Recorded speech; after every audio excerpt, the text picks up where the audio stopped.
please, just a few minutes more. I'm almost finished.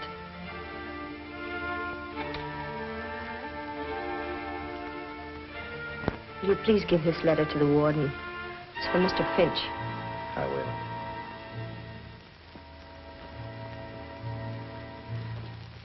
The last mile. The last long walk to the death chamber and eternity. An eye for an eye. A life for a life. It is so written. The state which cannot give life demands a right to take life. Mary Kirk walked those 39 steps unafraid, leaving behind a letter, a document of courage. In 1 hour, I shall be dead, killed by the hand of the man I love. I can hear the preparations for my execution. I can feel the expectant hush through the cold walls. The time element made this case tough. I saw Finch tonight at the grotto about 7, still trying to solve the case, even at that late hour. I don't deserve so much credit. Dr. Bradford's the one you boys should feature. Well, give us a story. That's why we're here. Yeah, give us a story, Finch. Well, this is the key that unlocked the Mary Kirk murder case. It belongs in here until it becomes Exhibit A. Something to remind me that you're never licked until you give up. I remember that case, Finch. A pistol packing mama. Was she tough? That ace of spades was the killer's calling card in the Macomber murder. Boy, was she torrid. I thought you were falling for her, Finch. How about the little blonde who met you in the grotto tonight? Susie, you're a wolf in criminologist clothing. Mm-hmm. I'm supposed to be a psychologist. Well, boys, here's the story. Starting at the beginning. Some of you may not know that part. Well, none of us knew you were in on it until after the trial. I'll begin with the night I met Brad, Dr. Bradford. I dropped into the grotto for a drink.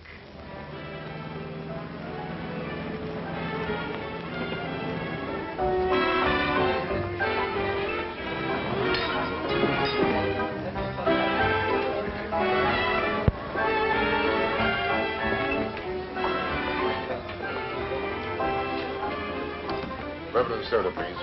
No ice. So after all that, what could I do? I just had to accept the mink coat.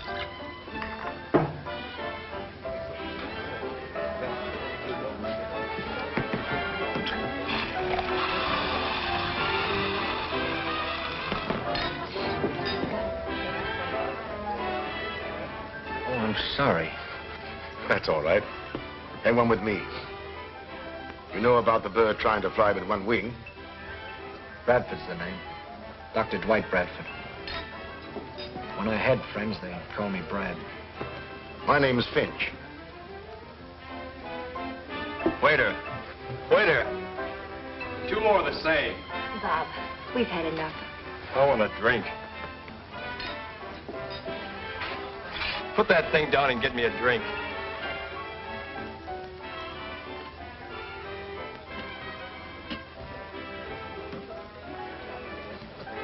Office around here? No, I'm not a practicing physician. I'm doing some research. You're lucky. Doing something you like. Aren't you? Charles Finch, the criminologist. I've seen your picture in papers. I keep insisting that I'm a psychologist. And I say I'm a scientist, but I haven't proved it yet. That's not all.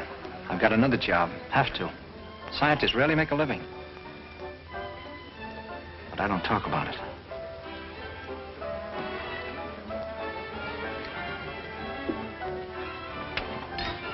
Oh, please, Bob. I wish you wouldn't. Oh, let me alone. Oh, look! You all right?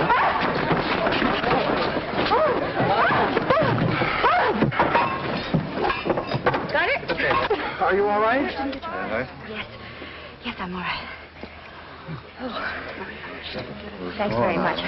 The 2-man fire department, you do all right. As a 1-woman fire, you were pretty good yourself. I'll fix that for you. There we are. Sorry to do this to your coat, Mr. Finch. Oh, that's unnecessary. Guess you'll have to come along. That's all right. You better go back and finish your drink. Here. Excuse me. Good night. The fire department's taking me home. Oh.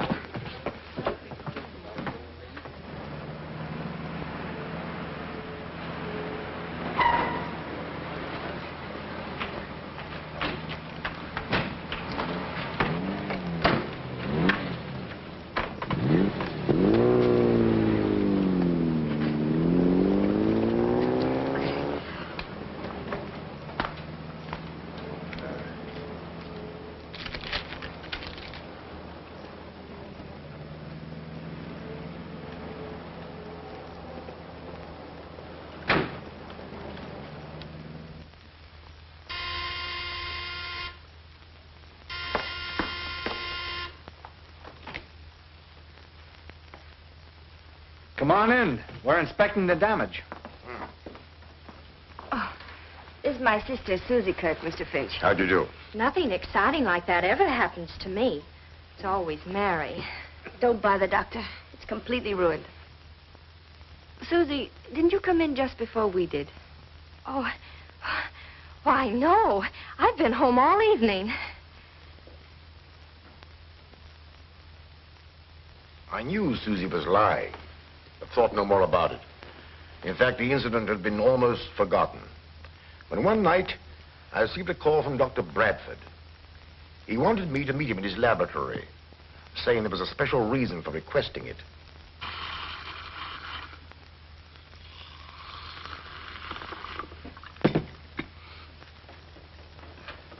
Mr. Finch, I wanted to tell you some of the things I'm doing. Bourbon and soda, isn't it? And no ice? No ice. Pardon. A few months ago, the papers and magazines carried some surprising stories about the celebrated Dr. Ziegfeld, who has since died. He claimed he had revived animals after they had been dead for some time. Yes, I read about it. Now, from my own research, I'm convinced he was right. And I'm determined to carry on his work. The very essence of life, I believe, clings to cells and is held in the heart of atoms for an indefinite length of time, depending somewhat upon how we meet our end. If you could find some way to bring people back from that borderland, you'd be one of the world's great benefactors. Take, for instance, a case of death by drowning. Or electrocution. I told you I had a job I dislike, that I hate. I'm the executioner for the state. I'm the man who throws the switch to kill those condemned to die. That's not what one might call a pleasant job, but in your case, I can understand it. Not only that, but I must work. It costs quite a lot to run this laboratory, and I have to have money.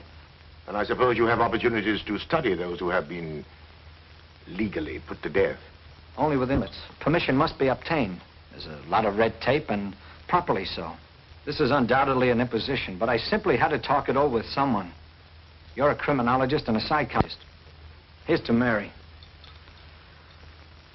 And to me. You don't mean it. My congratulations. Not so fast. What will she think when I tell her about my job? I don't believe any psychologist could answer that without knowing Mary better. Depends entirely upon her temperament. She might understand. Regard the matter with a complete objectivity. And she might loathe me. Finish your drink and come with me. I can't stand the suspense any longer. I want you to have dinner with us tonight at the Grotto, if you will. Of course. Here's to luck. Good luck.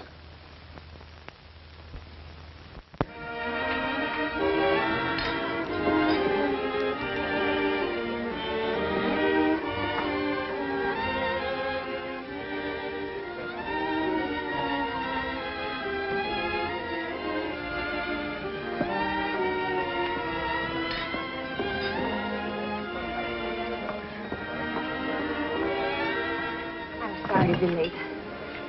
How are you, Mr. Finch? Glad to see you again. A man named Richard was telephoning Susie, and he was so insistent that I was trying to find out where she was. Did you leave a message for her? Yes, I did. I left word where she could find me. Mary, Would you care for a drink? I'd like a cup of coffee. Coffee. Waiter, bring the lady a cup of tea, please. I said coffee. Coffee. She said coffee. Mary, this is probably the strangest.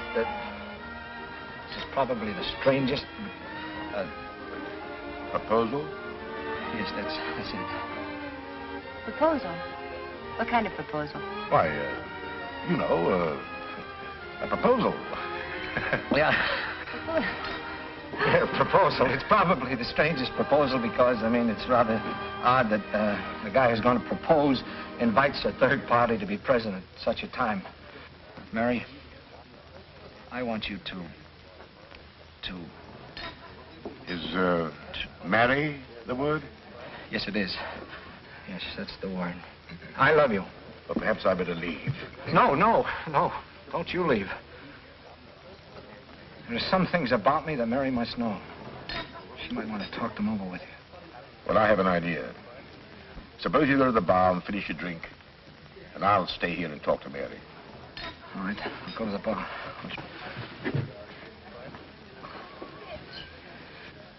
Give me a high rye ball. But not a high rye ball. How about a German with ginger ale? German, then. Yeah. German. If you could look upon Dr. Bradford merely as an instrument of the law. Oh, but surely he could get another job. If he loves me. He does love you. And we might get him another job, as you suggest. In fact, I already have an idea that might work out. But, Mary, try to understand that his chief reason for holding this position is because through his prison association, he had opportunities for investigation. Oh, but I couldn't, Finch. I simply couldn't. Look, he'd be leaving me at night, and I'd wait, watching the clock, knowing that when the hour came, Brad would... Oh, I couldn't.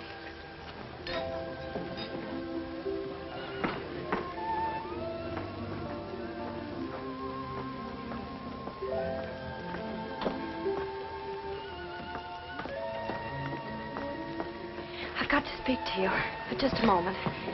Excuse me. What happened? I'll be right back. Did you tell her? Yes. What did she say? You could if you wanted to. You just won't help. Susie, I can't.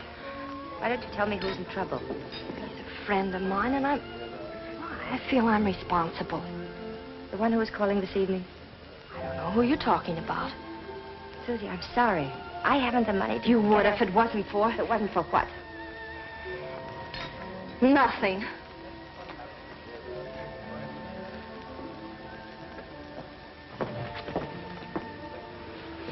Your sister seems upset. Can I be of any assistance? No, thanks. Susie's always taking somebody else's troubles on her shoulders. Sit down, Mary. Well, I'm sorry, Brad. There's nothing more to be said, is there?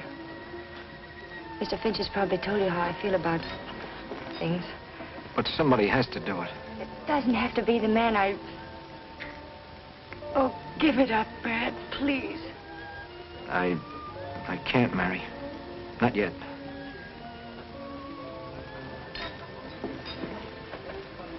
Take me home, Brad.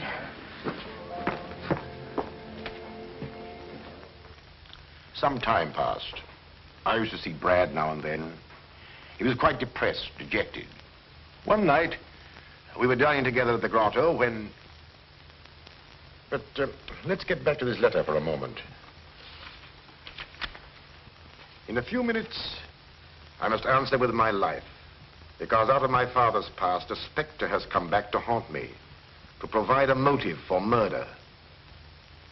Now, in order to better understand this, we should know a little more about Mary.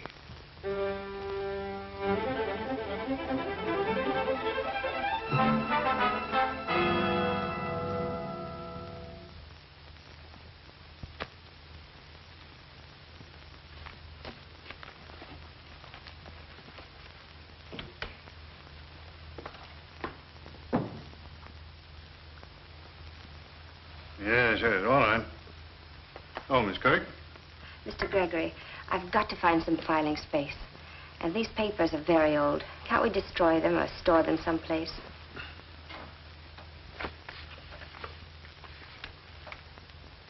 My, Tom Logan. I was too smart for that crook. I was appointed head of the civic committee to clean up the city. Picked the right man, busted the racketeers in jig time. Logan was killed. That was a dozen years ago. How'd you know that? The complaint's dated. Oh, of course. I thought you were too young to remember. About the age of Tom Logan's oldest girl, I should guess. Then there was a younger one. Mother died when she was born. I tried to find them both, plunk them in a reform school. But some relative of the mother's took her out of the state. Two little crooks, I suppose. Couldn't be anything else. Blood will tell. I pride myself on the fact that everyone working for me in my bank comes from the right people. I've personally examined their backgrounds and know they can all be trusted. What about me? You're the one exception. However, Frank Ross, my oldest friend, recommended you. His word's good enough for me. You've been with me for 5 years, and you wouldn't be in this confidential position if you hadn't shown the right stuff. Thank you, Mr. Gregory. What about the papers? You can get rid of them. No use of cluttering up things with these records. I've got a whole scrap of newspaper clippings at home. I'll take care of these the first thing in the morning. And if there's nothing more, I'll go home now. All right, good night.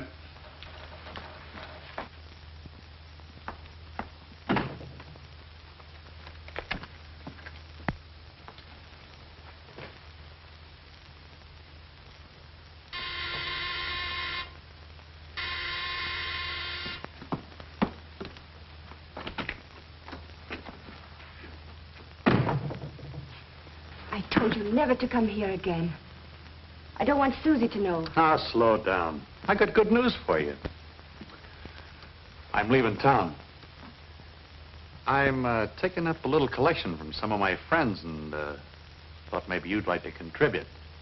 I haven't got much. You've taken almost I helped everything. Tom Logan plenty when the going was rough. And that's something you wouldn't want me to tell Mr. Gregory. But think it over. It'd be worth a lot to you, wouldn't it, if you never saw me again?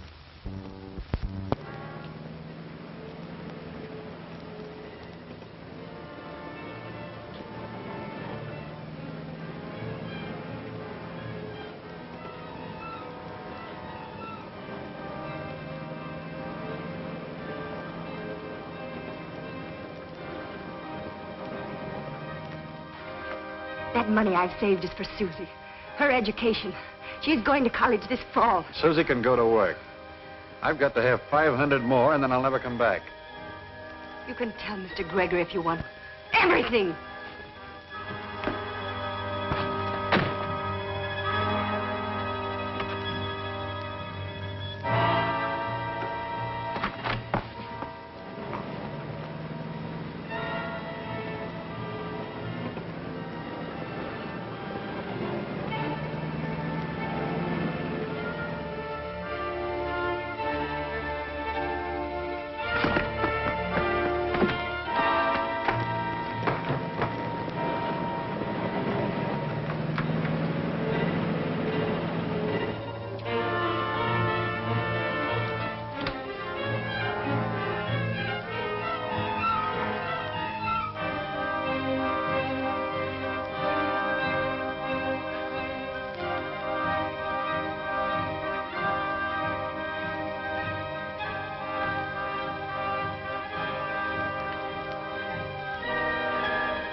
What happened?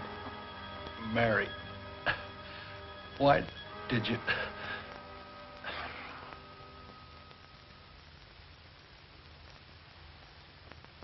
He says somebody named Mary done it.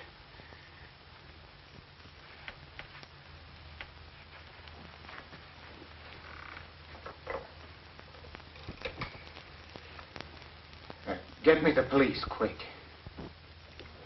I may have some news for you. Good news. It'll take a little time, but...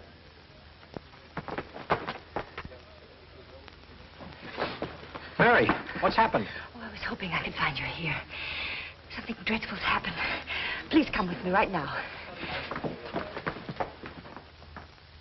You say you found the man before he died, and he said something about this girl. He said, Mary, why did you? Who was the man? Who was he, Mary? You better tell us. The police can find out.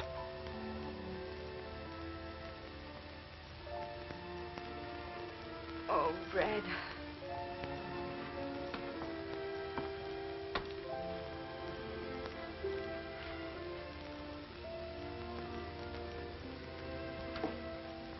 Who are you? She's my sister, Suzanne. What do you know about the man that was murdered here tonight? Was it that blackmailer?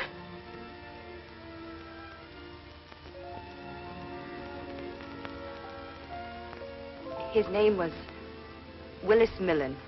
Good. Now we're going places. Millen, huh? Millen. I know. He was a front man for Tom Logan when he was running that pinball racket. So he was blackmailing you, was he? Yes. And you stood it as long as you could, but tonight you rebelled and you hit him over the head with that statue. I didn't kill him. I wasn't even in the room. Brad, you believe me, don't you? Of course I do. We'll get your fingerprints off that statue. You'd rather expect to find her fingerprints on it, wouldn't you? This is her home. You know, every so often we bump into you, Charlie Finch. You've probably forgotten that I have a couple of witnesses who saw her hit him over the head.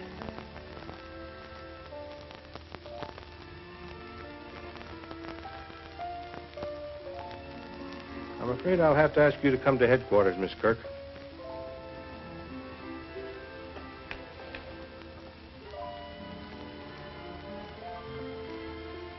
Have you found any other clues?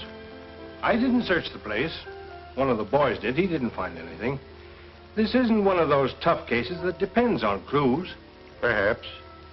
In my experience is there's no such thing as a sure conviction. Not even when there's a confession. The girl claims she didn't do it. Perhaps you'll need a key to unlock a mystery before you're through, Sergeant. It'll take more than a key to get her out of jail.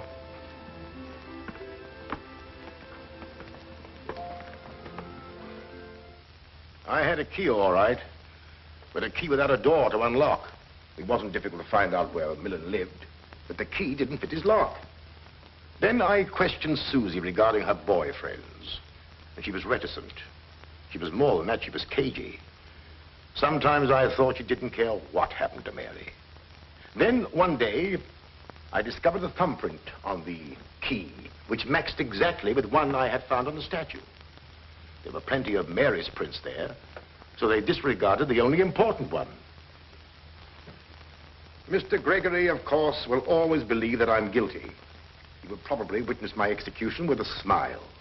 Well, he won't have long to wait. They will come for me soon now. I went to see Gregory. Your interest in this case, Mr. Finch, is, in my opinion, entirely unwarranted. The shame and humiliation this has brought upon me is almost unbearable. I can't hold my head up again.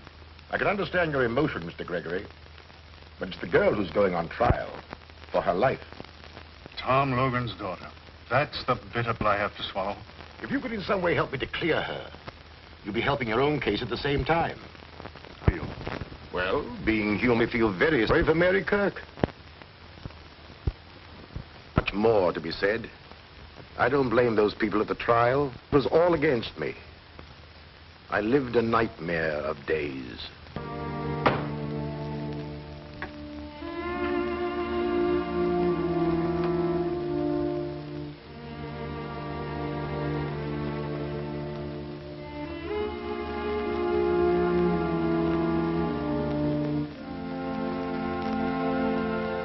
I first met Mr. Millen one night when my sister was out. He came to the house. Did he mention money? Yes. He supposed I knew Mary was paying him. Did you tell her about the visit? Yes. But I never mentioned I knew about the money. Robbery couldn't have been the motive. We found a large roll of bills in his pocket. If I'd known she was using an alias, that she was Tom Logan's daughter... Objection. Objection sustained. I can say what I think. Not in this court. Mr. Gregory, it is Mary Kirk Logan who is on trial, not her father. But I... You will confine your answers to the questions asked. Susie, do you believe your sister is guilty? Yes. Why do you think that? I heard Mary threaten him once when I was in the bedroom and she didn't know it. Then I seen her bring something down over his head and he fell. You could identify her? You are sure it was the defendant? We went in. Yes, we know, Mr. Avery. But you mean to tell the judge and this jury that you could be sure it was the defendant?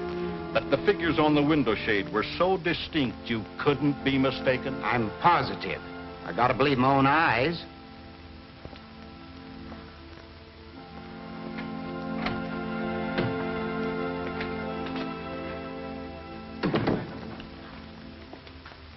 There's only one thing to do. Put Mary on the stand. Perhaps her sincerity will convince some of them. When I came out of the bedroom, I saw no one. He was lying there. I wanted to get help.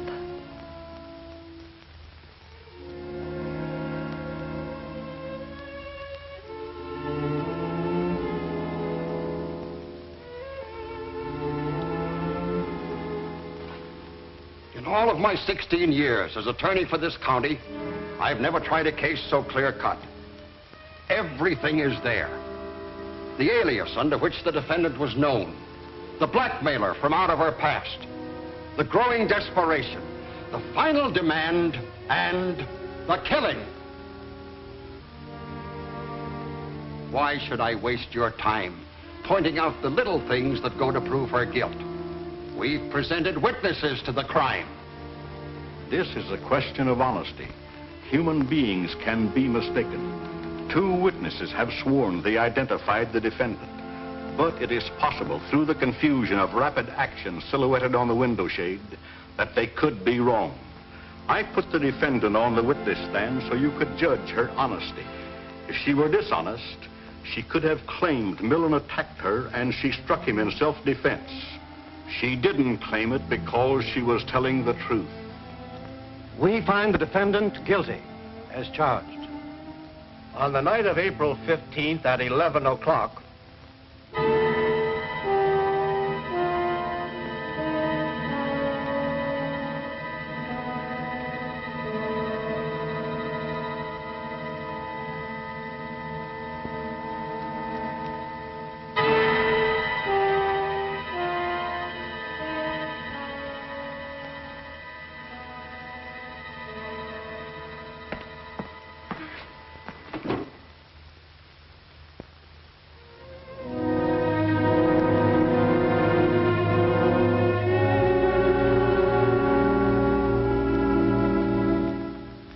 I don't suppose, up to that moment, that the thought occurred to either Mary or Brad that the fates would so conspire as to make him the executioner of the girl he loved.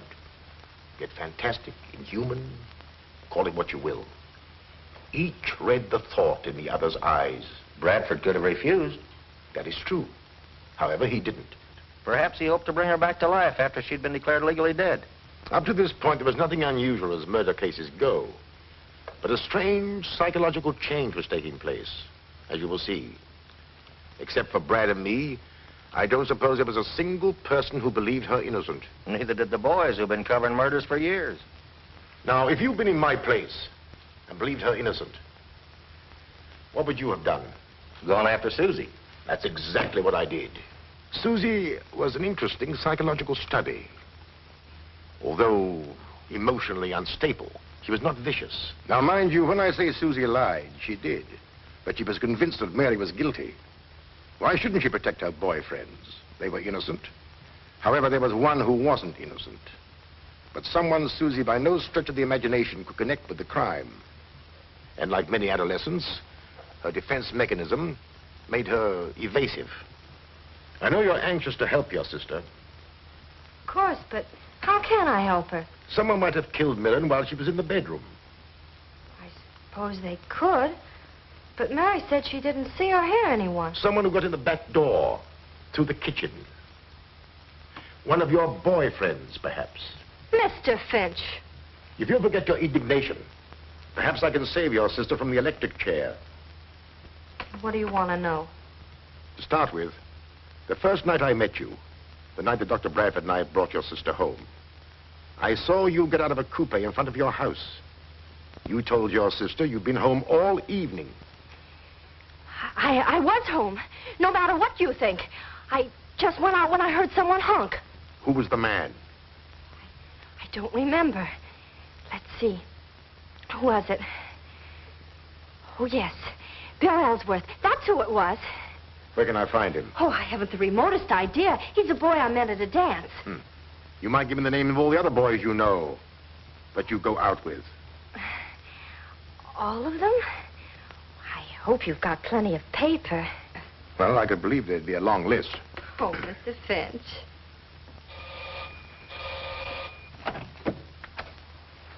Good morning. Does Bill Ellsworth live here? He does when he's home, but he's been in South America for over a year. I thought so. Excuse me.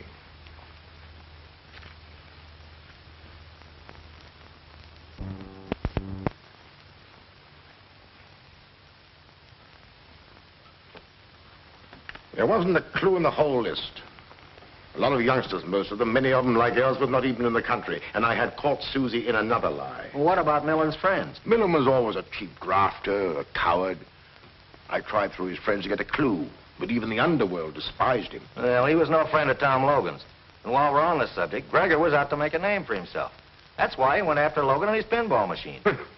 To hear Gregory tell it, you'd think Mary's father was a gangster.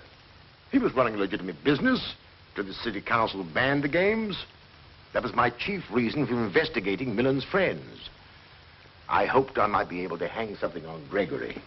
Well, as you know, there was an appeal. Motion for a new trial was denied. But anything to gain time. However, we lost. Once more, I went to see Mary.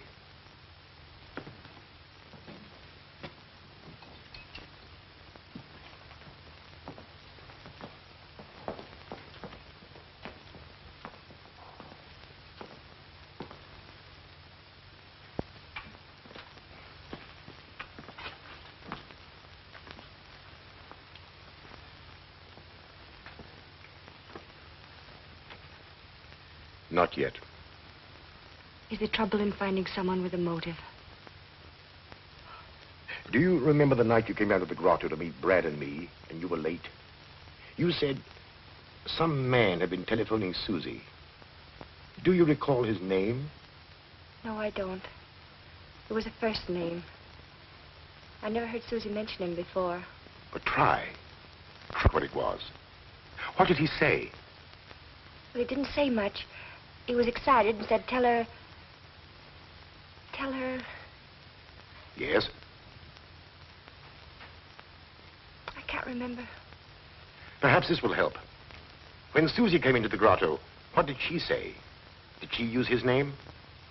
No, all she said was that she had to have some money. And I tried to find out what it was for, but she wouldn't say. She wanted me to lend it to her. How much did you want? $1,000. Hmm. You and Brad were there at the time. I didn't feel I could pursue the subject. I just told her I couldn't let her have it. Someone, a man Susie knew, had to have $1,000. Maybe she'll remember that. I'll come again, Mary. Call me tonight, will you? Anything new from Finch? No. But He's still at it. And he's the best man in the country. it's good to have a friend like him. I wish I could help as much. If I could only do something. You've done everything anybody could. You know I love you, Mary. And you believe me, don't you? I do.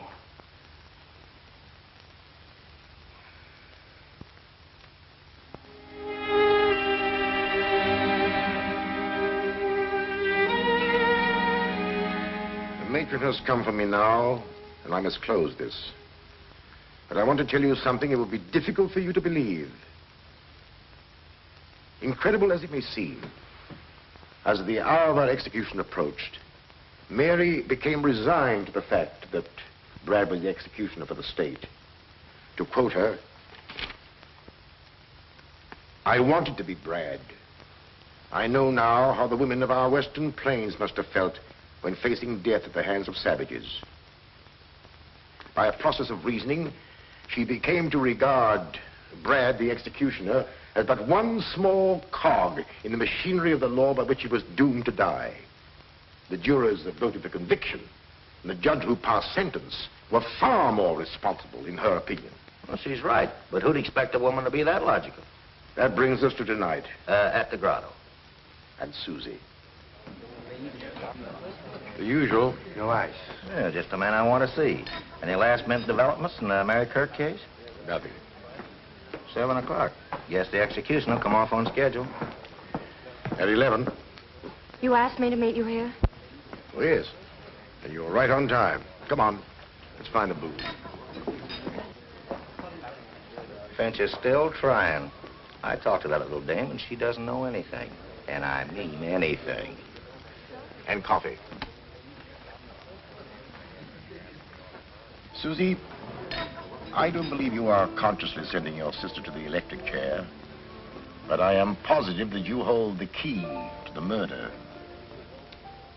If you bring that subject up again, I'll leave. You've lied to me several times. Whom are you protecting? Sit down. If you attempt to leave, I'll take you to jail for questioning. Jail? Yes, jail. Now, whom are you protecting? You're protecting someone, and I believe that that man killed Millen. I'm not protecting anyone. I've got a right to some privacy. Oh, do you think I'd keep anything back if I thought it would save Mary's life? Let me be the judge of that. Susie, seemingly unimportant things are sometimes of the greatest importance to the trained investigator.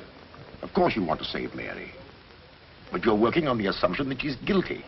You told me that. I don't believe she is. Well, I'll tell you tomorrow everything I know. You'll see then how unimportant. Oh, please don't do that. It makes me nervous. Oh, of course. But tomorrow will be too late. I just happen to know something which doesn't concern anyone in the world but...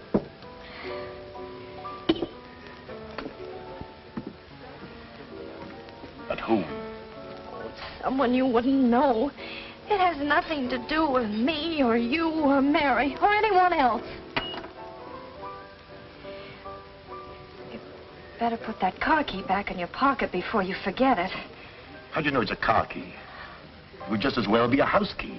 Oh, I don't know. I just supposed.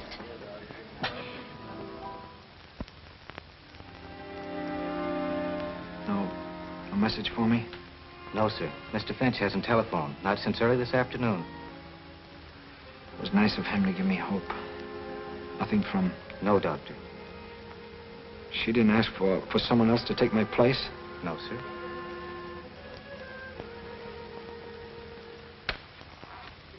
Susie, I'll let you keep your secret if you tell me the name of the man who was in the coupe. The one you said was Bill Ellsworth. I said that because it was none of your business. I never dreamed you'd check up on me. Who was it? That key belongs to the man who was in the coupe. I'm sure of it. What's his name?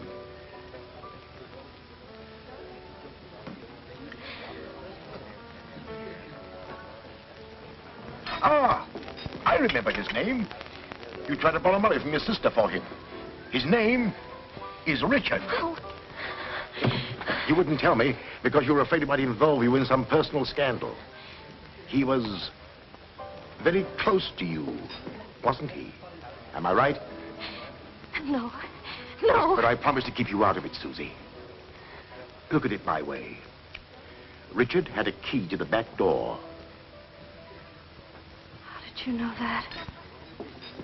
I didn't. You've just told me. Oh.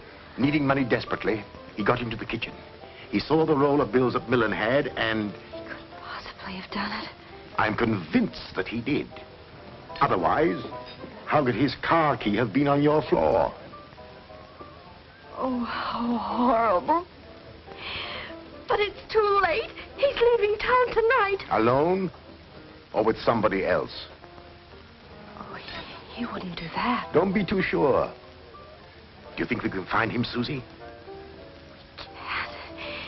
It's too late, I tell you. We can't. Come on. Let's try. Here's where he keeps his car. Is he getting away in it? Yes, that's what he said.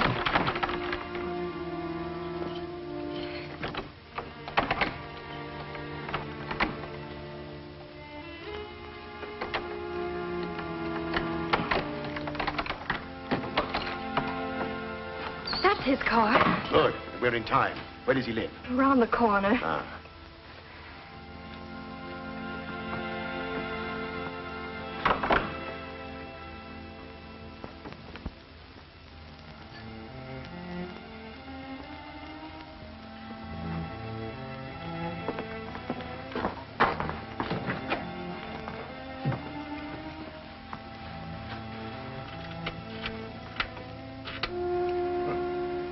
key fits all right. Now, there's nothing to do but wait. And pray. Pray that he comes in time.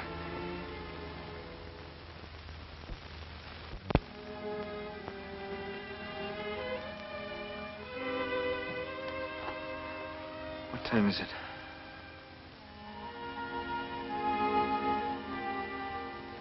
You've got half an hour. Half an hour.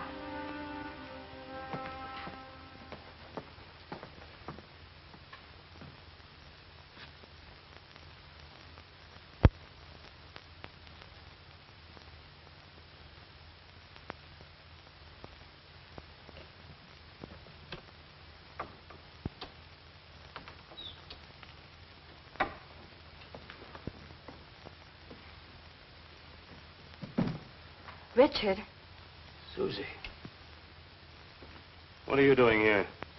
I just had to see you before you left. I needn't have gone if you'd got me that money. Why didn't you grab Millen's money when you had a chance? Where were you? I protected you. Now you're deserting me. You're letting my sister die. Why, you... Stand where you are. All right, out. Quick.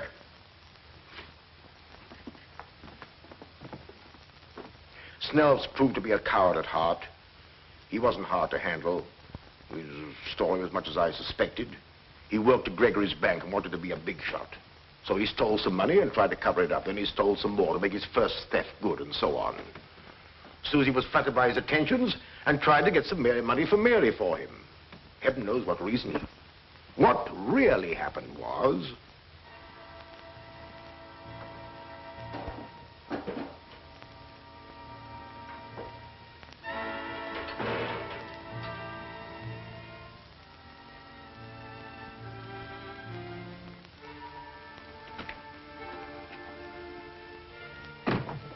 I told you never to come here again.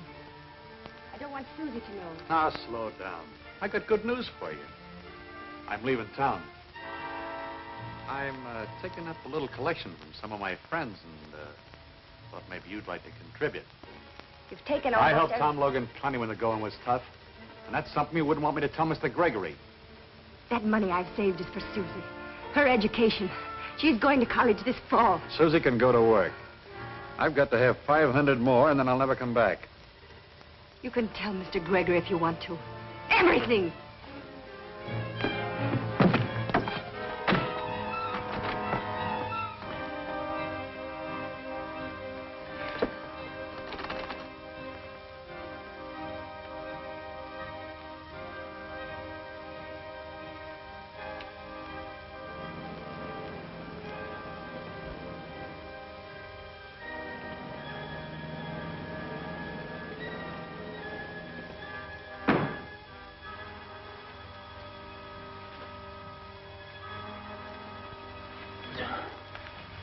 Mr. Millen?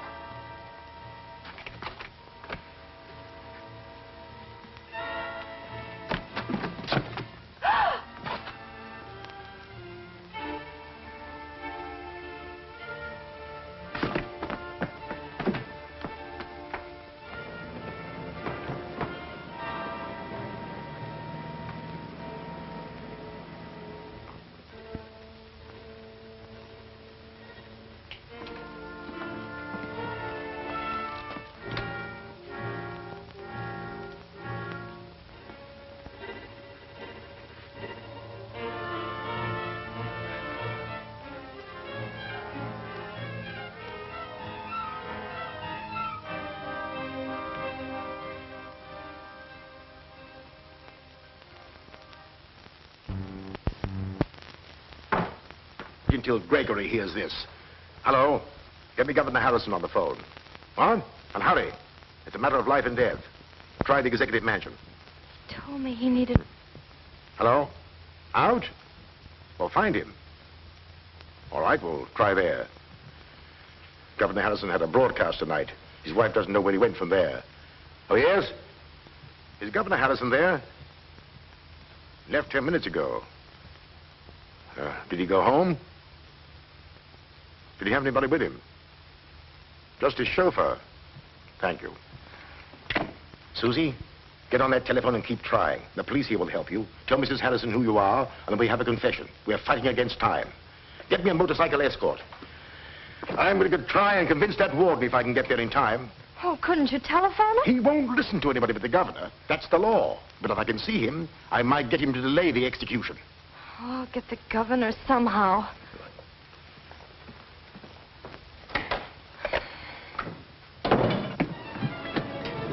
State prison.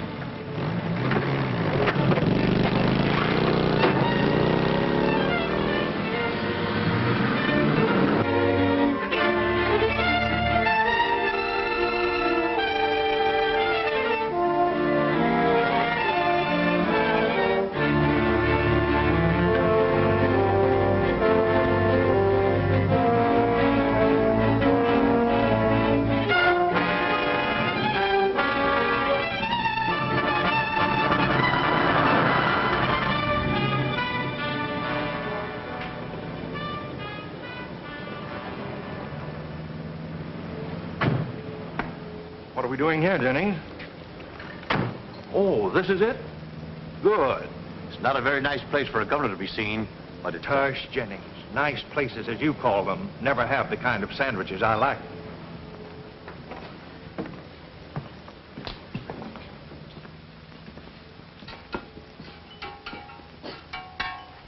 What can I do for you fellas? Oh, excuse me. I just listened to you on the radio, Governor Harrison. It sure was a swell speech. Thank you. Now, could you make us a couple of Denver sandwiches? Smothered in onion. I'll make you the best ones you ever eat.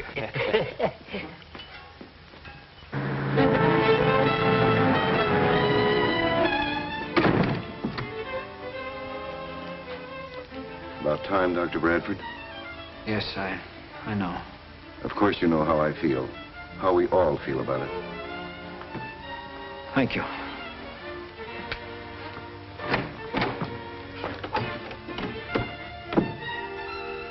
There's always the millionth chance the governor will intervene. I'll be right by the telephone, sir.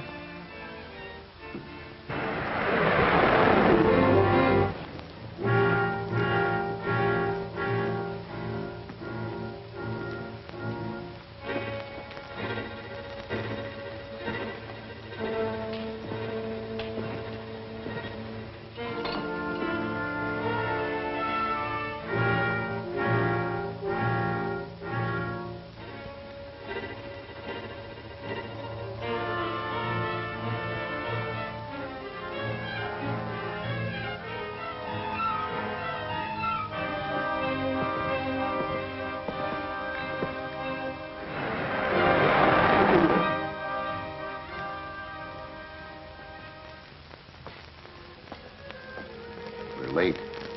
Get on with it, Doctor. Come. No one wants to see that girl die. But the law says she must. No word from Finch?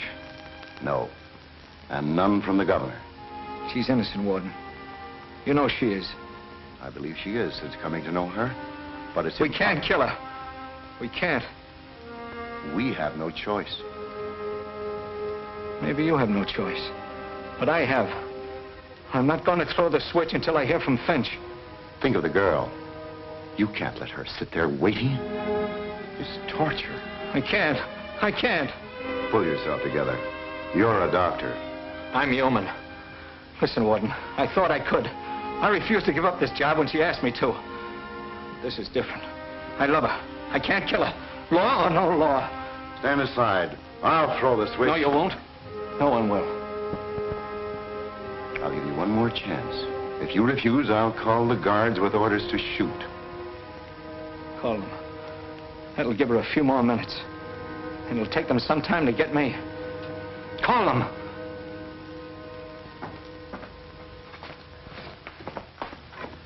Listen to me and you'll have the scoop of the year. We've got Snell's confession. My sister's innocent. Help me. Please. I'll give you one last chance. Come on.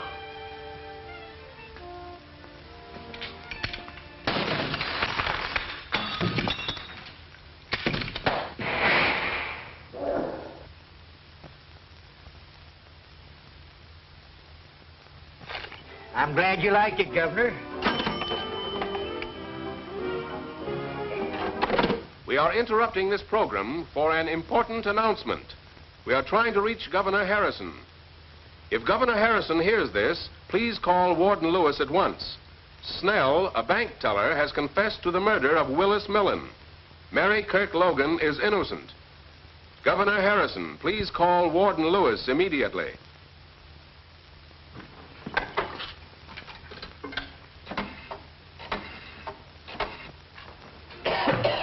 Just keep him here until I come out. Yes? Yes, sir. It's the governor. Stop, Warden! The governor has stayed the execution. A bank teller by the name of Snell has confessed. Governor hasn't all the facts, but is satisfied it's so. Thank heaven Dr. Bradford saved her. Is the governor on the wire? Yes. Release her. Pull yourself together, Brad. And bring Mary to me as soon as you have her released. The warden gave me this when I was leaving. That letter'd be worth a nice piece of change to my paper. Sorry, Max. It doesn't belong to me.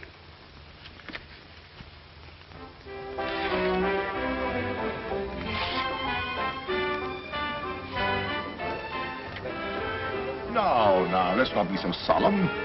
It's a rare thing for the ghost elect to be able to destroy her last will and testament.